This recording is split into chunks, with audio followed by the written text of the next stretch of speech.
au regard de votre expérience, de votre riche expérience dans la digitalisation des services publics au Cameroun et même à l'international, quel est d'après vous le meilleur projet de transformation digitale d'une administration publique que UTG Store a réalisé? Bon, disons qu'on a intervenu sur des choses en Guinée.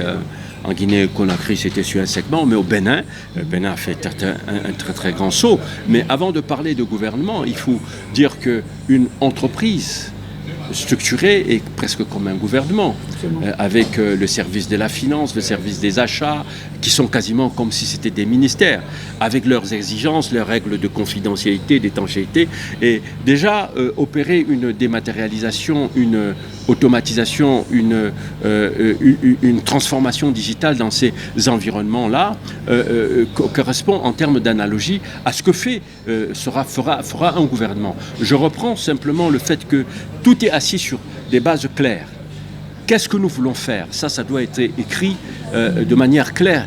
Qu'est-ce que nous voulons faire? On veut digitaliser, transformer pour permettre à l'usager d'avoir une vie facile, pour permettre à l'usager du service public de pouvoir accéder au service public à partir de chez eux et le plus rapidement possible. Que quelqu'un qui est au fin fond du Nord ne soit pas obligé de venir à Yaoundé pour faire un certain type de démarche, qu'il puisse aller sur la plateforme du e-gouvernement et faire ceci. Ensuite, quand on décide de faire le pas, quels sont les processus qui permettent de faire des traitements administratifs? Tout ça doit être énoncé parce que la transformation digitale ne vient qu'automatiser des processus qui ont été clairement élaborés. Si ça ne marche pas de manière manuelle, mais ça ne marchera pas de manière automatique. Et pour vous, ça a marché dans quelle administration au Cameroun? Moi, je pense que parapublic, je pense que le guichet unique aujourd'hui, la douane est un exemple à suivre. Le IGUS est une plateforme exceptionnelle. Les transitaires aujourd'hui font leurs déclarations chez eux à la maison, partout là où ils sont dans le monde, et puis payent à partir de là où ils sont dans le monde, et font toutes leurs déclarations et peuvent faire toute la déclaration et obtenir le visa de sortie d'un conteneur en même pas 1 heure, ce qu'ils faisaient des jours avant.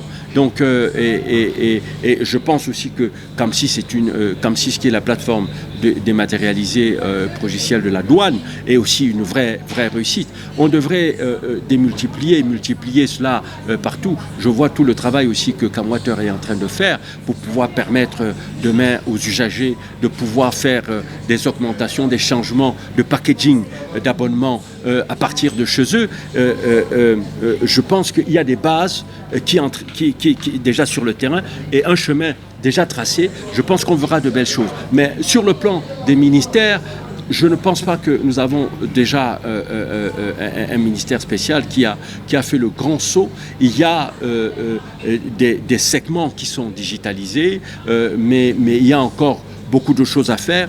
Il y a au ministère des Finances, CIGIPES et plein d'autres logiciels qui existent, mais qui gèrent qu'un îlot du besoin, qui va par exemple gérer la GRH, la gestion des ressources humaines, mais il s'agit de couvrir quasiment tout l'ensemble allant de la gestion des ressources humaines, gestion de la dépense, gestion des engagements, gestion de la dette.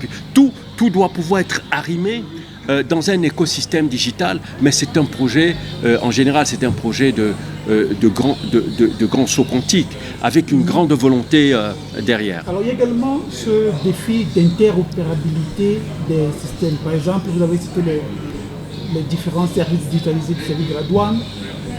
Le guichet unique. Il y a les impôts qui font pareil.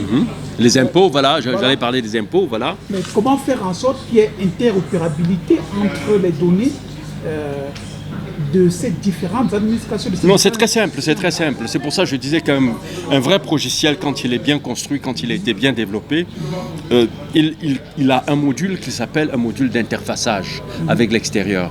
Et c'est un peu comme un dictionnaire et une règle de grammaire. Il dit, moi, voici ce que je parle comme langage. Et toi, tu parles quoi comme langage? Quand les deux modules d'interfaçage, j'ai un logiciel A, qui a son module d'interfaçage, qui parle à un logiciel B, qui a son propre module d'interfaçage, ils savent échanger des données. Ils savent reformater les données reçues d'un autre logiciel pour pouvoir l'interpréter, pour pouvoir l'utiliser. Ils savent envoyer les données au bon format pour que le logiciel, le progiciel vis-à-vis puisse l'ingurgiter. Ça, c'est pas une complexité sur le plan de l'informatique. L'interopérabilité, ce que l'on appelle aussi d'une certaine mesure la compatibilité. C'est-à-dire un progiciel, quand il est terminé, les éditeurs, ceux qui l'ont développé, ils donnent ce qu'on appelle une matrice de compatibilité. Voici les logiciels et les progiciels avec lesquels je peux opérer. Voici les systèmes d'exploitation sur lesquels je peux tourner.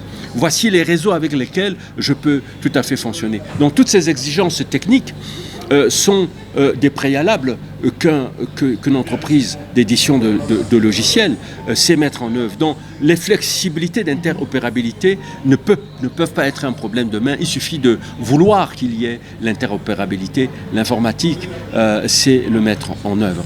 Alors, la question des compétences reste une question centrale.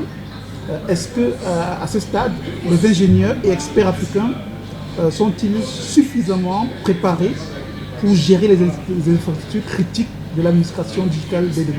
Oui, largement. Nous pouvons dire que le Cameroun a la particularité d'avoir un système éducatif très puissant. La plupart des informaticiens sont des gens qui ont fait beaucoup de mathématiques et surtout de l'analyse et de l'algèbre.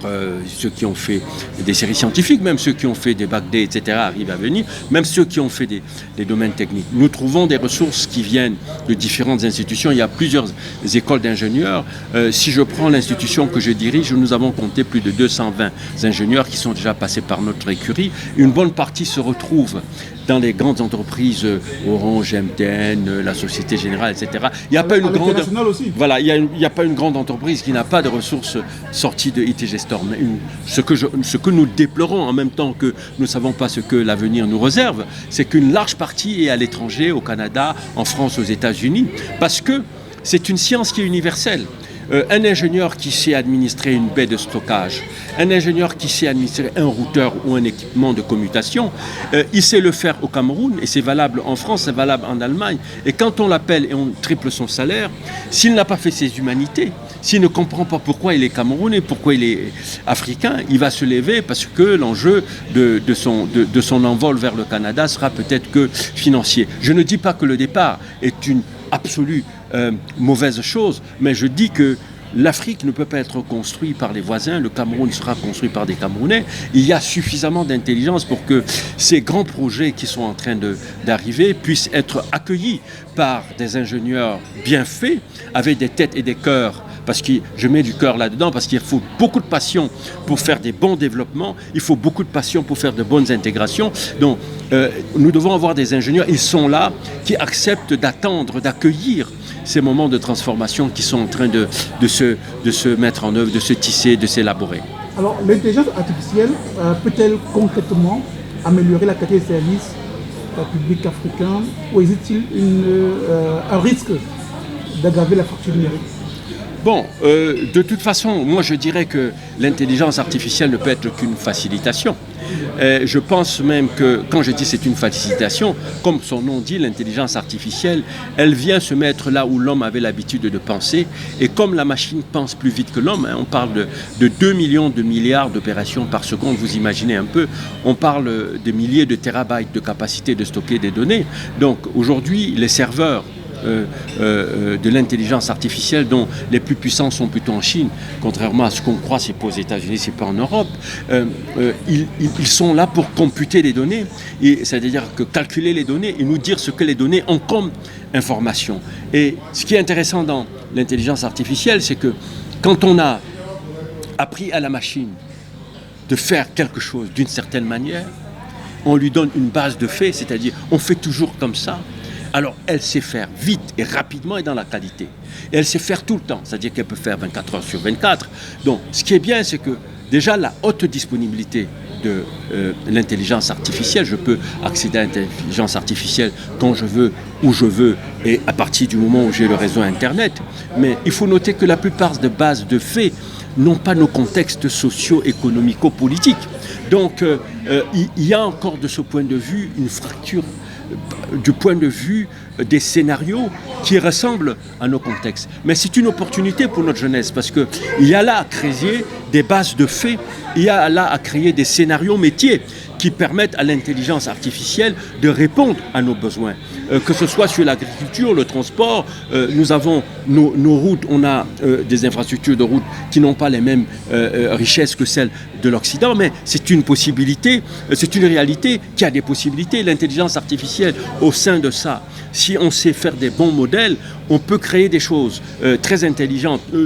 Sur l'agriculture, il y a énormément de choses possibles que l'intelligence artificielle pourra apporter. Mais encore faudrait-il se former, encore faudrait-il reconnaître que c'est très consommateur de bande passante, encore faudrait-il dire que c'est très consommateur de capacité. Il faut des équipements terminaux, c'est-à-dire des laptops, des desktops qui soient puissants pour pouvoir tirer le profit. Mais je voudrais dire que c'est un très beau moment de bifurcation pour l'Afrique. Parce que nous avons hérité et nous voyons la civilisation qui sort, qui amorce le XXIe siècle, économique, je vais dire mondiale, est une civilisation où on cherche l'humain qui est employable.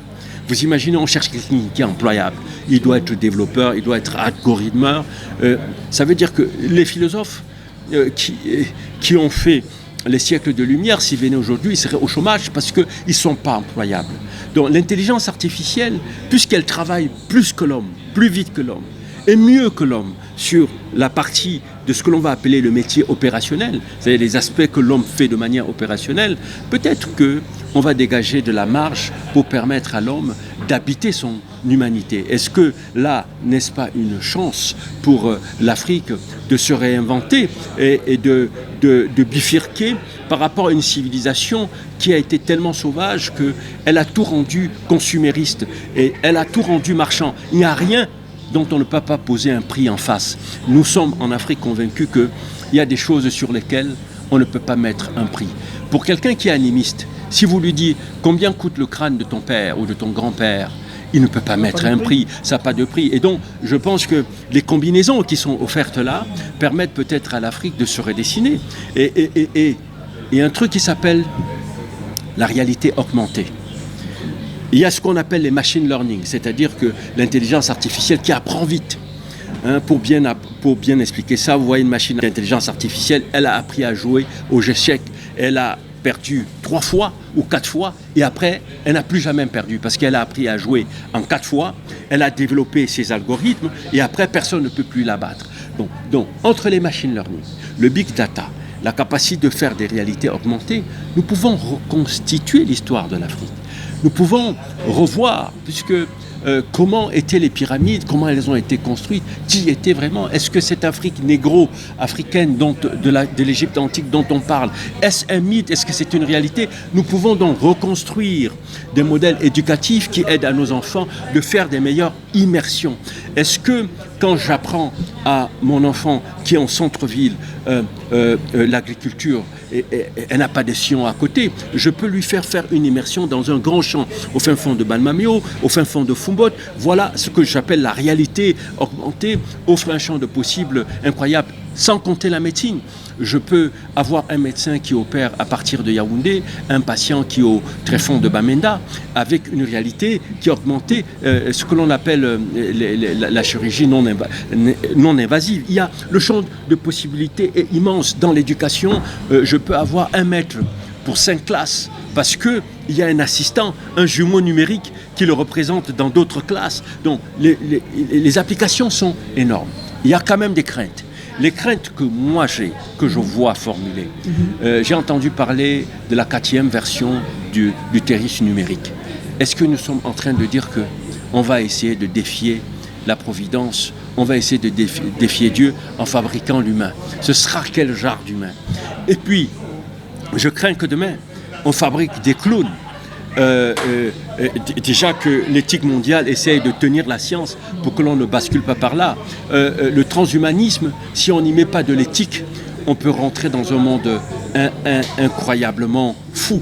Encore que ce monde de l'ultra-finance appartient à 2 ou 3% de la population. de l'humanité. Donc si demain on fait un monde de fous, est-ce que l'Afrique ne va pas définitivement décrocher?